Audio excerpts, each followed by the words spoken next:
یہ اللہ کی طرف سے آزمائشیں ہوتی رہتی ہیں۔ نبی پاک صلی اللہ علیہ وسلم کے زمانے میں مکہ کے حالات آپ سنتے رہتے ہیں، اتنے خطرناک کہ حضرت خباب بن ارد کے بارے میں بخاری شریف کی روایت موجود ہے، حضرت خباب بن ارد کو بہت ستایا گیا، ننگا کر کے، پیٹھ ننگی کر کے داغا گیا۔ ایک مرتبہ پریشان ہو کر اللہ کے نبی کے پاس آئے، روایت موجود ہے، شکونا الی رسول اللہ صلی اللہ علیہ وسلم وہو متوسد بردۃ لہ فی ظل الکعبہ، اللہ کے نبی بیت اللہ کے سائے میں ایک چادر کا تکیہ بنائے ہوئے لیٹے ہوئے تھے، ہم پہنچ گئے۔ حضرت خباب کہتے ہیں میں وہاں پہنچ گئے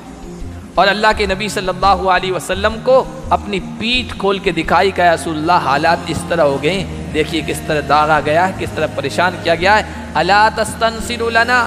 الا تدعو لنا، اللہ سے مدد طلب نہیں کرتے ہمارے لیے آپ؟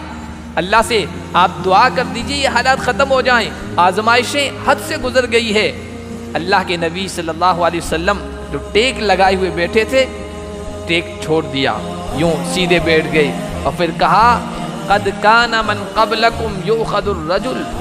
ابھی سے گھبرا گئے؟ تم سے پہلے جو اہل ایمان گزرے ہیں، جو قومیں گزری ہے مومن،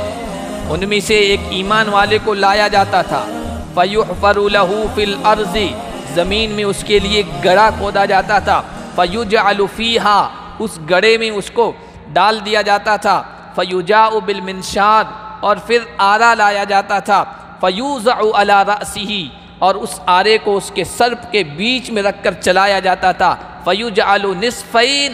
آرے کے ذریعے سے دو ٹکڑے کر دیے جاتے تھے۔ تلوار سے کر دیں جلدی سے ہو جاتا، آرے سے تو بہت تکلیف ہوتی ہے، دو ٹکڑے کر دیا جاتا تھا۔ وَيُمْشَطُ بِأَمْشَاطِ الْحَدِيدِ لَحْمُهُ وَعَظْمُهُ،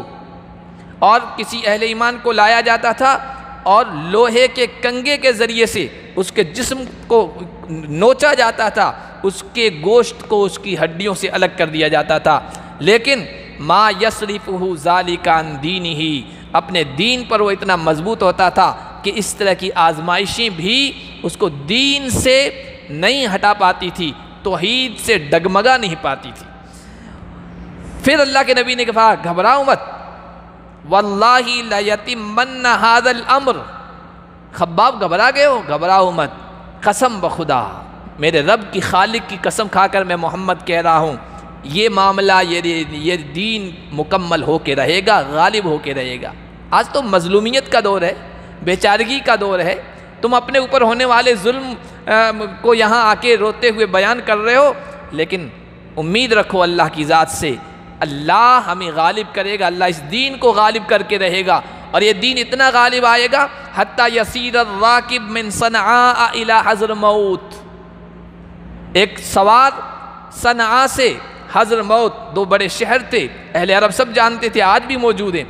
صنعاء سے چلے گا حضرموت جائے گا، لا یخاف الا اللہ والذئب علی غنمہ، راستے میں اتنا سکون ہوگا، اتنا امن ہوگا، کوئی ظلم و زیادتی کا کوئی خوف نہیں ہوگا، راستے میں صرف اللہ کا خوف ہوگا، یا اپنی بکریوں پر انسان صرف بھیڑیے کا خوف کھائے گا، کسی ظالم انسان کا خوف نہیں ہوگا۔ وَلَكِنَّكُمْ تَسْتَعْجِلُونَ، لیکن بات یہ ہے کہ تم بڑی جلد بازی کر رہے ہو،